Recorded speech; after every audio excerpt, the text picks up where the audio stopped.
Nitong mga abusadong online lending apps na to, no? Kayo mga bugo kayo, wala kayong ibang alam kundi mamahiya ng mga kliyente ninyo. Diba? Ihaharas nyo. O, papahiya nyo. Mumurahin nyo.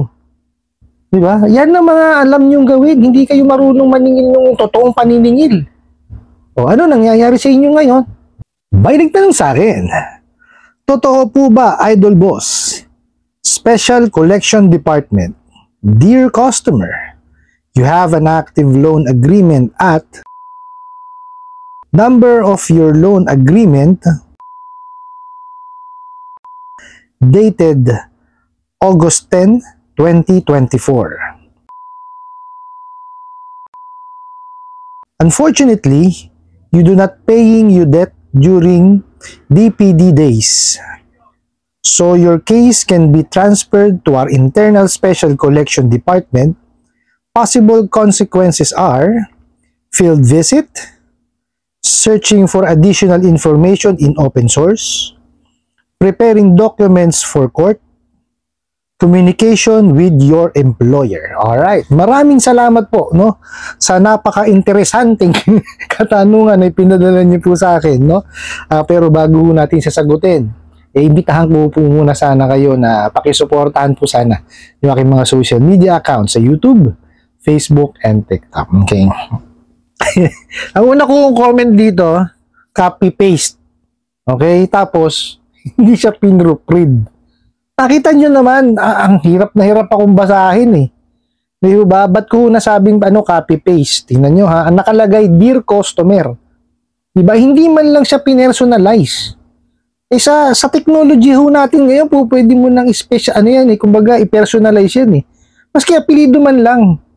Diba? Dear, Mr. or Miss. Diba? De la Cruz. Oh. At least personalize, alam nung kliyente sa kanya. O diba, mas formal pa, no? Mas formal siyang basahin. O tapos, dito ko natawa eh, yung unfortunately, you do not paying your debt during DPD. O tingnan nyo, hindi pa nila nilagay yung DPD. O. Pag sinabi yung DPD, days past due, yan, dapat yan yung kung ilang araw. O, di ba copy paste ho? O, halatang ano lang. Nagmamadali. Alam nyo ho yun kasi sa paniningil ho, para sa akin ang paniningil ho kasi is an art eh. Diba? Kailangan yan pinagtutuunan ng pansin. Keen sa details. Bago nyo i-send, i-proofread nyo muna. Di ba? Tingnan nyo, pinadala niya. Naka-bracket to. Open, close bracket. Bracket nga ba tawag doon? O tapos, DPD. Ibig sabihin ng DPD, days past due. Dapat yun, ilagay niya kung ilang days na past due. Hindi nilagay. Isinend niya na lang kagad talaga. O, di ba? Hindi pinroofread, talagang maling-mali eh. Di ho ba? Kayo ho, maski ho sino siguro, maski ho yung anak ko, mga anak ko, di ba? Pag binasa ho ito, pagtatawanan. Di ho ba? Mali-mali ho grammar. Di ho ba? Pati yung paglalagay ng tuldok, hindi ho ako English teacher, no? Mahina rin ho ako sa English. Pero dapat naman ho, no, pagka magpapadala sila ng mga ganitong klase ng mensahe, dapat ayusin man lang ho nila. Di ho ba? O di, nahahalata ho sila, wala silang abogado. Kasi yun, sa tingin, ito ho experience ko ha, yung mga messages ho na pinapadala namin, mga sulat na pinapadala ho namin, dumadaan ho sa abogado yan. Sila ho ang gumagawa niya para ho at least legal. Oh. Anak ng teting. Ito ho hindi ko maintindihan kung sino ho gumawa nito eh. O di ho ba? Tama ba yung unfortunately, you do not paying your debt during DPD? Di ba? So your case can be, di ba? Anak ng teting naman na yan. Ayusin nyo naman. I-proofread nyo. Okay? Anuin mo natin tong katanungan na to. May special collection department daw sila. Okay. Di ko maintindihan bakit may special pang nakalagay. At may regular ba? Diba? Hindi nyo na dapat kung collection department. Huwag nyo nang lalagyan ng special. Diba? Meron pang higher ups. Oh, 'di ba? Collection department. Huwag niyo nang lagyan ng o ano-ano pa inilalagay niyo, nagmumukha kayo talaga katawa-tawa eh. 'Di ba? Sus Mariosep. Ganun lang naman kadali 'yun, hindi naman ano 'yan, takutan. Takutan ba pagbibigay ng mensahe? Kasi 'yun ang ano niyo, gawa niyo eh. O 'di ba? O tuloy natin, special collection department daw. Parang puto to ah. Okay, o sabi ho nila, hindi pa raw ninyo nababayaran yung inyong utang. Kaya lang, unfortunately, hindi nyo nalagay dito kung gaano ka yung number of days na past due kayo. Okay. Tapos, itatransfer na raw kayo sa Internal Special Collection Department. Hindi ba? Tapos, ang possible daw ho na consequence ho ang sinasabi ha, field visit. O nakita nyo, hindi naman ho consequence ang pag-field visit eh. Di ho ba? O so maliwanag ho, hindi nila alam yung kanilang ginagawa. Hindi nila alam ang tamang paniningil. Yan tamang paniningil ho, ang traditional way of paniningil is yung pagpunta ho sa bahay. Ganyan po. O, speaking of that po, no. Eto, kanina lang. May tumawag ho sa amin. Kliyente, invasion of privacy daw po. kasi pinuntahan siya sa bahay. So, buti na lang ho, yung kasama ko nakasagot, maalam din naman ho sa batas eh. Paano naging invasion of privacy daw? Sinabi ho nung kasama ko. Nakikinig ho ako eh. Natatawa kasi ako eh. Kasi daw nga pinuntahan siya sa bahay. O, so, pinaliwanag ho nung kasama ko na, yun yung traditional way ng ano, kasi hindi naman siya nagbabayad, hindi siya sumasagot sa tawag, hindi siya sumasagot sa SMS at sa email. O, pinuntahan na ngayon siya sa bahay. Binisita na siya. Oh, tapos invasion of privacy daw. Hindi yung invasion of privacy yun. Okay? Basta ho nasusunod, no? Kung ano man ho yung mga nakalista, no? Kumbaga, kasi nilista na ho sa ano yan eh. Sa prohibition on unfair debt collection practices, yung mga bawal gawin. Oh, pagka yun, hindi ho ginagawa ng mga kolektor yung mga nakalista ron, wala hong masamang ginagawa yun. Kasi naniningil lang naman ho yun eh. Yan ho, ang trabaho na maniningil, pumunta sa bahay. Para makausap kayo personally. Excuse me po. No? Kasi mas maganda nga yung kilala nyo yung tao. Namin, mukha, yung kausap nyo. Hindi kayo guys sa telepono.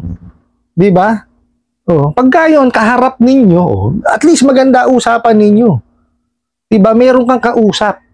Kesa yung nasa telepono ka, ako sa totoo lang, ayoko nung ganun, singilan eh. Kaya lang, siyempre kailangan natin sumunod sa technology. Di ba? Kailangan natin sumunod sa ano ngayon.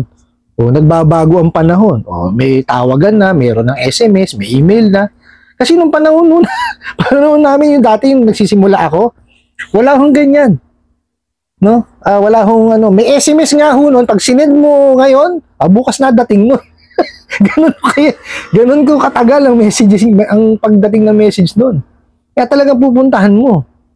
O di ba? Wala akong invasion of privacy doon. Naikwento ko lang, pero para sa information nyo na rin ho, wala akong invasion of privacy ron. No? Basta hindi ho kayo hinaharas, nasa maayos yung paniningil, no? Or pakikipag-usap, wala akong invasion of privacy ron. No? Hindi naman ho pumasok ng diretso sa bahay ninyo eh. Kumatok ho eh. Di ba? Nasa sa inyo ho yung kung papapasukin ninyo. Kung ayaw nyo papasukin, okay lang. Wala namang problema ron eh. Pero ako ho, suggestion ko, no, mas mainam ho kasi kung kayong dalawa lang ang nag-uusap. No, kasi alam nyo naman, maraming marites sa Pilipinas. So, mahirap na. Baka mabalitaan pa. So, yun nyo na lang. No? Kumbaga, kayong dalawa na lang ang mag-usap. Okay po? Tapos, yan o, lilinawin ko. Ang field visit po, hindi siya consequence, ha? Okay? Yan ho ang traditional way ng paniningil. Okay, docs, ha? Searching for additional information in open source. Wala akong problema ron. Mag-research sila. No? Ito, sinasabi ho nila na to, ito yung background investigation. Talaga naman dapat binibigay nila yan. Dapat yan sa simula ng loan. Kasama ng credit investigation yan. Mariosep, tapos ngayon pala sila maghahanap. Di ba? Mali eh. Diba, hindi naman nila dapat gagawin to kung yung kompleto na yung detalye nila. Hindi nila ginagawa yung tama, yan. Nangyayari sa kanila. Tapos, preparing documents for court. I-prepare nila, pero, Wala namang problema kung ipiprepare nila, pero dapat gawin muna nila lahat yung makakaya nila para masingil. Okay? Hindi po pwede na puro padala lang ng ganitong pananakot tapos magpupunta sila sa korte. Hindi. Babalikan sila ng korte. Kasi tatanungin sila kung nagawa na ba nila yung yung tamang procedure ng paniningil eh. Ano ipipresent nila ron kung ano di nga sila? Kailangan yan, meron silang demand letter na may sasubmit sa korte. Pagpapatunay na talagang nag-exhaust na sila ng lahat ng pamamaraan para masingil. Isa ko kasing proof yun, yung demand letter. Asus Mariosep. Ito ang nakakapikon dito. Communication with your employer. Bakit? Ano kinalaman ng employer? Sige nga. Yung communication with employer, ito sa simula ginagawa to. Sa pag-CCI. Hindi yung may utang na, tsaka ka palang magtatatawag sa mga employer. Para hiyain mo yung kliyente mo? Luko-luko ka talaga. Di ba? Itong mga abusadong online lending apps na to, kayo mga bugo kayo, wala kayong ibang alam kundi mamahiya ng mga kliyente ninyo. Di ba? Ihaharas nyo. Papahiyan nyo. Mumurahin nyo. Di ba? Yan ang mga alam nyong gawin. Hindi kayo marunong maningil ng totoong paniningil. Ano nangyayari sa inyo ngayon? Di ba? Binabayaran ba kayo? Si Mariosep, huwag niyong isisi dun sa mga gumagawa ng mga content na kaya hindi kayo binabayaran. Actually, dapat magpasalamat pa nga kayo sa akin dahil sinasabihan ko yung mga nanonood po sa akin na bayaran. Kayo gumagawa ng dahilan para hindi kayo bayaran. Mga ugok kayo. Mariosep, communication with employer. Yan ho ang nangyayari ngayon sa mga Actually, marami hong nagme-message sa akin, mga teachers. Naaawa ho talaga ako kasi itong mga abusadong online lending apps, dahil nga ho public yan, so lahat ng mga record yan nandyan. Pati email ng DepEd. Sini-email ho, pinapapahiya tuloy yung mga maestra. Hindi ho ba? Kung ako sa inyo, i-demanda nyo. Hindi ho dapat yun. Kasi invasion of privacy yun. I-complain nyo sa National Privacy Commission tsaka sa SEC. Hindi ho tama yun na malaman ho na ibang tao na may utang kayo. Lalo kung detalyado, hindi ho po pwede yun. I-detalye nila na ito utang. Ganun ho ginagawa eh. Nagsesend ho sa email ng sa email ng DepEd. Napapahiya tuloy mga maestra. Yan ho ang mahirap pagka yung mga mga taga-gobyerno po ang nanghiram.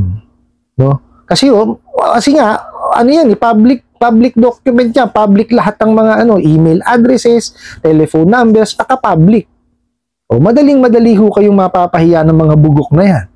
Kaya hanggat maaari ho, wag ho kayong manghihiram sa mga bugok na yan. Naku po, masisira ho ang inyong karera dyan. Diba? Siyempre, maestra ho kayo, ginagalang kayo. Kayo ho ang nagmumold sa mga, sa akin ako, na-mold ako ng mga teacher, diba? Sa mga kabataan natin ngayon, mga anak natin, sa future ho ng Pilipinas, kayo nagmumold, tapos gaganyanin kayo ng mga abusadong yan. Mariosep. Kaya huwag ko kayo manghihiram dyan sa mga yan. Talagang sisirain lang ho ang karera. Mapapahiya ho talaga kayo. Pero alam naman na ho siguro ng mga co-teachers nyo na ganyan talaga magtrabaho. I-explain nyo na lang. Baka maintindihan naman ho kayo. Kasi wala ho talaga tayong magagawa. Ganyan lang ho sila magtrabaho. Kaya ako, hanggat maaari, ako kasi yung tao na ayaw ng ill will sa ibang tao. Pero ako umaasa na matapos na yung mga kalokohan nito mga abusadong online lending apps na to. Naway ma-actionan ng mga kasama mga natin, taga-gobyerno, matutukan, at mapansin yung problema dito sa mga abusadong online lending apps po na ito. I hope nasagot ko po itong katanungan na to at sana po'y makatulong. Maraming salamat po sa inyong walang sawang pagsuporta at panonood sa aking mga videos. Maraming salamat po sa inyong pag-like, pag-share, pag-comment at pagtatanong. And kunin ko na rin po itong opportunity nito na imbitahan po sana kayo, na pakisuportahan po sana yung aking mga social media accounts sa YouTube, Facebook, and TikTok. Hanggang sa muli po, yun lang.